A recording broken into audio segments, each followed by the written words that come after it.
war had begun. That is, King Kaushik sent his entire Akshahuni of soldiers towards the cow, Nandini. Here, Kaushika has one Akshahuni, that is so many soldiers, and this huge army is running towards this ashram. Now, what happens? We all know that Nandini is the wish-fulfilling cow. If she can fulfill others' wish, why can't she fulfill her own wish? So what she does here is she generates millions of soldiers. She starts generating so many soldiers that one big Akshahuni of soldiers becomes so tiny in front of these millions and millions of soldiers that Nandini just created. Now the war ensues, but then within seconds, King Kaushika's army is destroyed because the army created by Nandini is so big and so large. Now King Kaushika feels very sad and he's so angry. His entire army is destroyed in front of his eyes. What is he going to do now? He can't do anything because now Nandini isn't coming, and his strength, his confidence, his courage, his army, it's gone. It's vanished into some dust particles. So now he's just angry and sad, and he goes back home. And in his home are his sons waiting. Okay, father is gonna now narrate some exciting stories from his hunting episode. And they say, Father, what's this story? What did you hunt? What did you see in the forest? But then they see that their father is so sad. He's in no mood. And now they know that if they ask him one more question, then he's just going to whack them and shoo them away.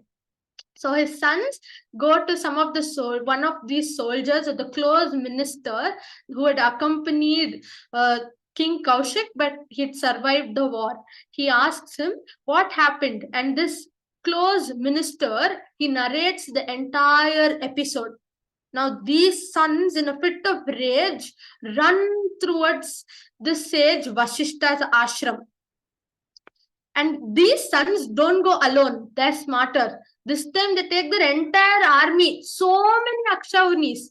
Can Nandini create those many armies? They are sure that she can't create, but because they don't know Nandini's power, but they just take the entire army and rush towards Sage Vashishta's ashram. But this time Sage Vashishta is not going to take anything from them. He straight away angrily says that please go away from here because my daughter, she's not interested in coming with you. But then the sons are very stubborn to make their father feel proud of them. So they order their army to run towards Vashishta. And did you know what Vashishta did? This time it wasn't Nandini who saved them. It was Sage Vashishta himself. He just uttered one syllable of an entire mantra, just one syllable. And all the army and its entire soldiers, it all vanished in just 1 second. And the sons were searching, where did the army go? Where did all the soldiers disappear? Where? They were so perplexed, and this time they were so scared that this is not something I can deal with, and they all ran back home. Hearing to all of this, King Kaushik understood one thing. In front of cow Nandini, or in front of Sage Vashishta's divine powers that he's attained due to his spiritual practices, his army, his materialistic possessions, all of them go in vain. They're no match. So here, King Kaushik takes an oath. I am going to become a rishi. I'll gather all the divine astras and then attack on Sage Vashishta. So here he goes to Lord Shiva and prays, Oh Lord Shiva, please grant me a boon. And he starts doing a deep penance and he starts meditating for months and months and months. And one day, Lord Shiva appears. He asks, Yes, King Kaushik, what do you want? So King Kaushik says, Please give me the knowledge of all the divine astras. and give me such a power that I should be able to destroy anybody with these divine astras. So Lord Shiva gives all of this knowledge to King Kaushik. And King Kaushik angrily starts walking and still happy and angry, both a mix of emotion. He goes, now let me see how Sage Vashishta will be able to stand in front of him. Not seconds. I will put all my divine astras in front of him. He rushes towards Sage Vashishta's ashram. And there he sees that Sage Vashishta isn't around. But he is very angry. So he burns Sage Vashishta's ashram. And hearing this, Sage Vashishta comes running towards his ashram. He sees the state of his ashram. He feels very sad. All the animals and all the birds that he had placed inside the ashram, they were all running outside. All his disciples and devotees, whom he considered as his own son, they were all sitting outside and crying. This made him very sad. Until now, Sage Vashishta thought that King Kaushik had no knowledge. He was just acting like some foolish child, and that's the reason he kept forgiving him. But now, Sage Vashishta was deeply saddened. So he angrily asks, enough is enough. Stop all of this, and now you are not going to get Nandini, so please go away from here and stop disturbing us. But here, what this King Kaushika does is, he takes all of his Daivi Astras and once he sends all of them towards the Sage Vashishta. And do you know what Sage Vashishta did? He did not utter a single mantra. He did not let Nandini let some divine astras or generate some more soldiers. He just holds his Brahma Danda on top. And that Brahma Danda, or a divine staff, it has a lot of power. It is said that many of the meditative powers that they receive through this deep penance and all the other spiritual powers, even the staff shares along with that person who does this process. So now this divine astra somehow magically absorbs all of this divine astras that Sage Vashishta is sending. So this divine staff is absorbing everything. And definitely the divine astras of King Kaushika is of no use. Now he was called as a Raja Rishi. What does that mean? Raja Rishi. So someone who was a king has now become a sage.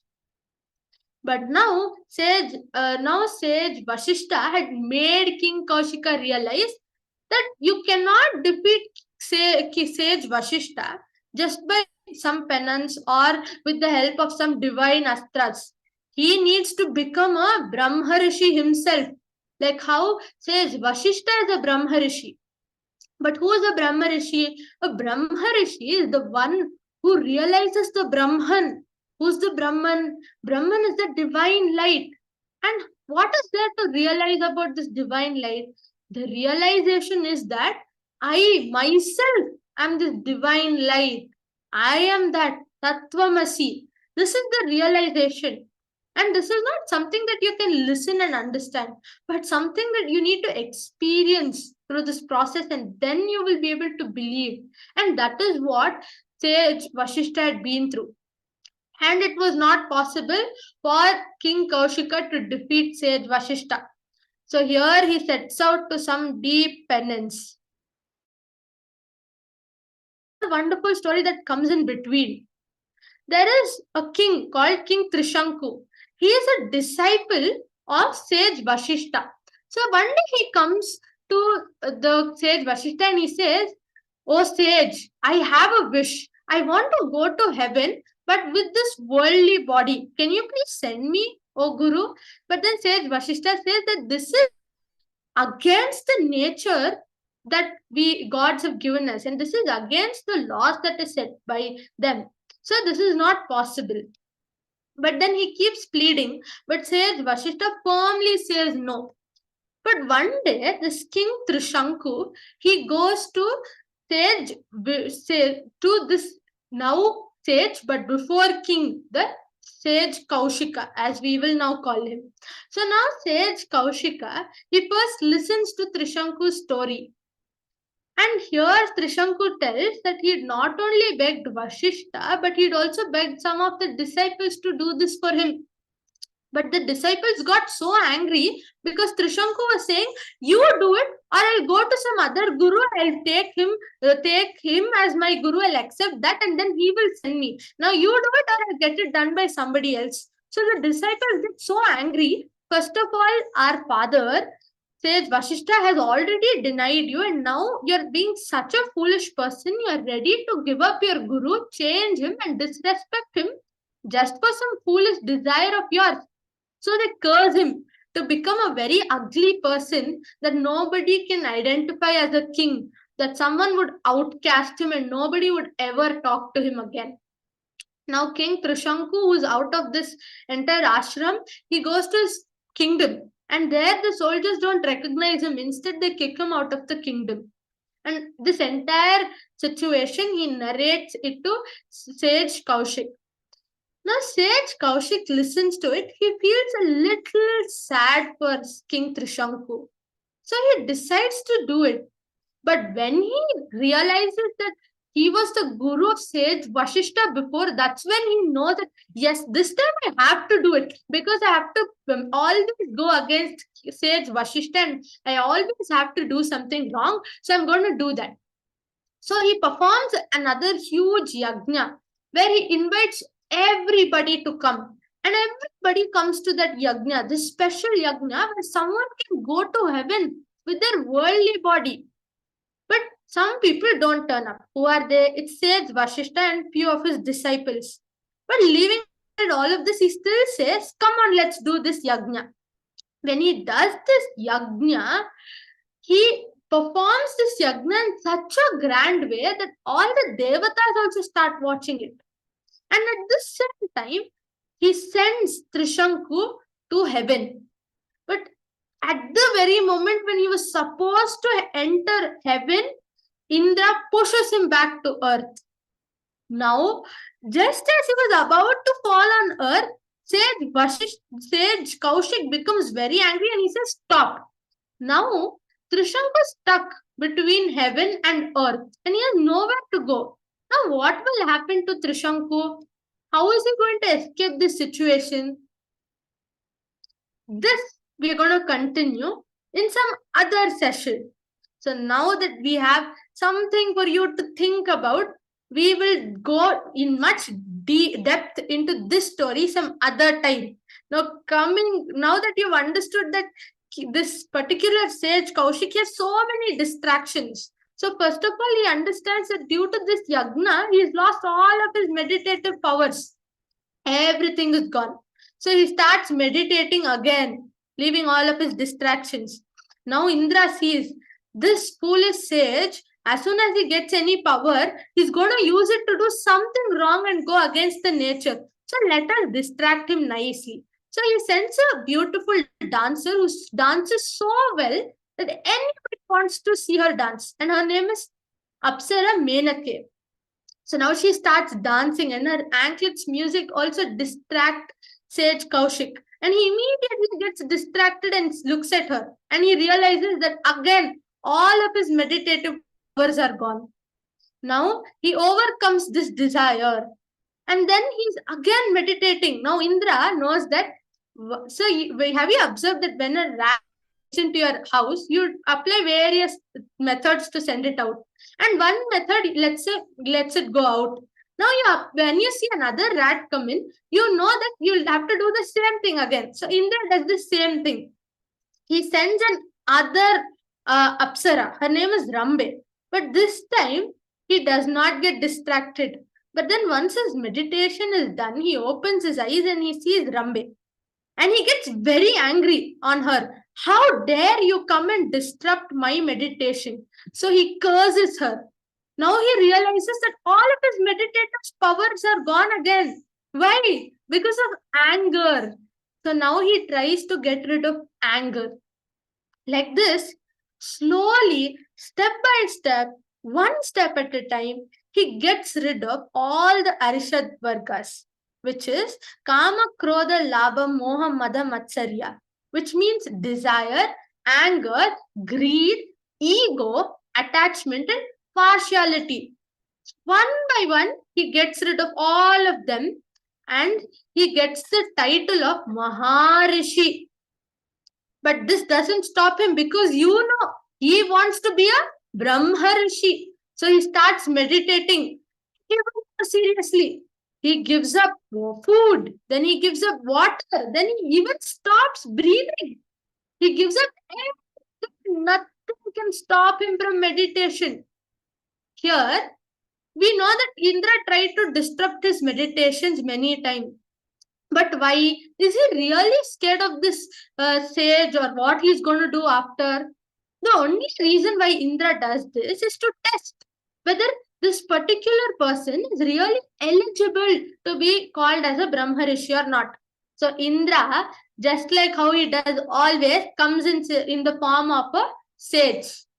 Now Sage Kaushika, who just completed his meditation, comes up and he's fasted for many months, like I told you. He's not drank some water, he hasn't eaten food. Now that he's completed this for a period of time that he decided, he opens his eyes and he collects some food.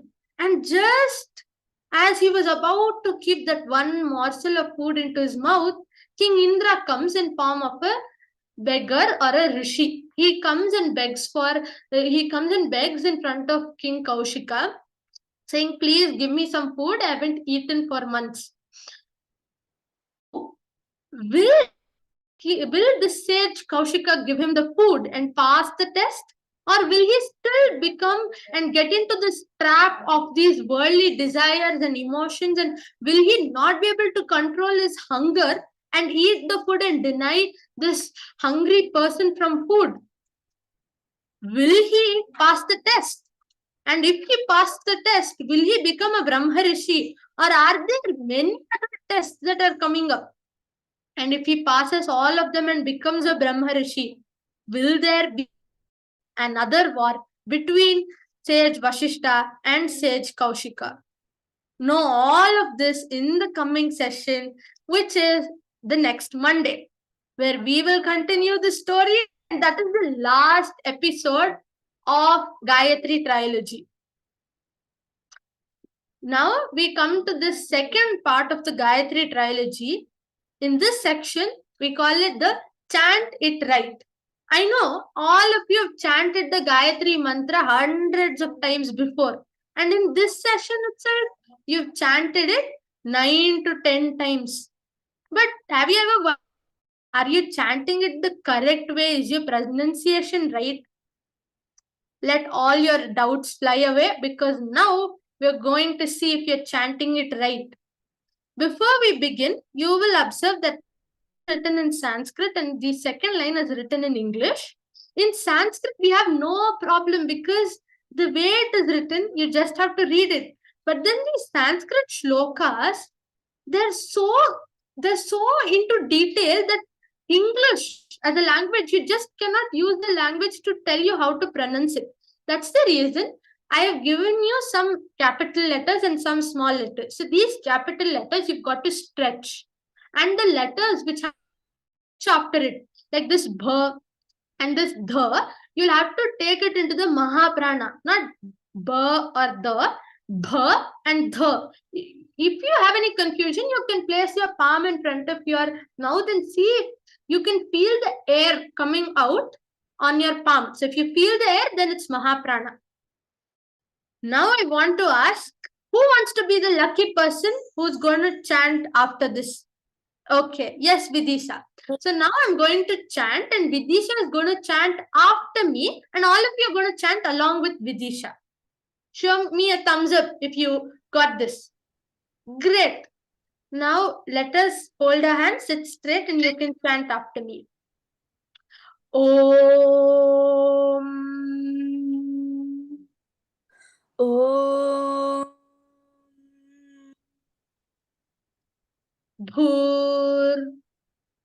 Bhur. Bhuvasvaha. Bhuvasvaha. Tat. Tat. Savitur. Savitur. Varenyam.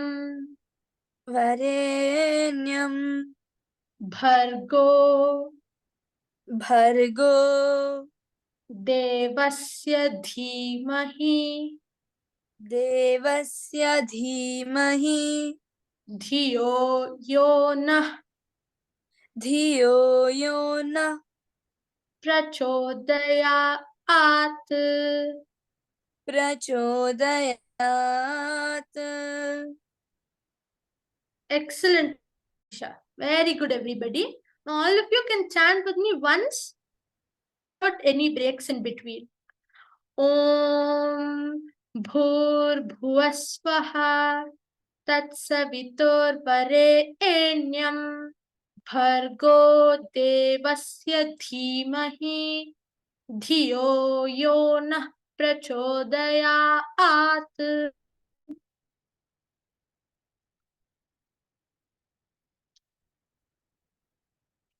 Thank you, everybody, for the wonderful session. Now, let us quickly get into this final section of the quiz time.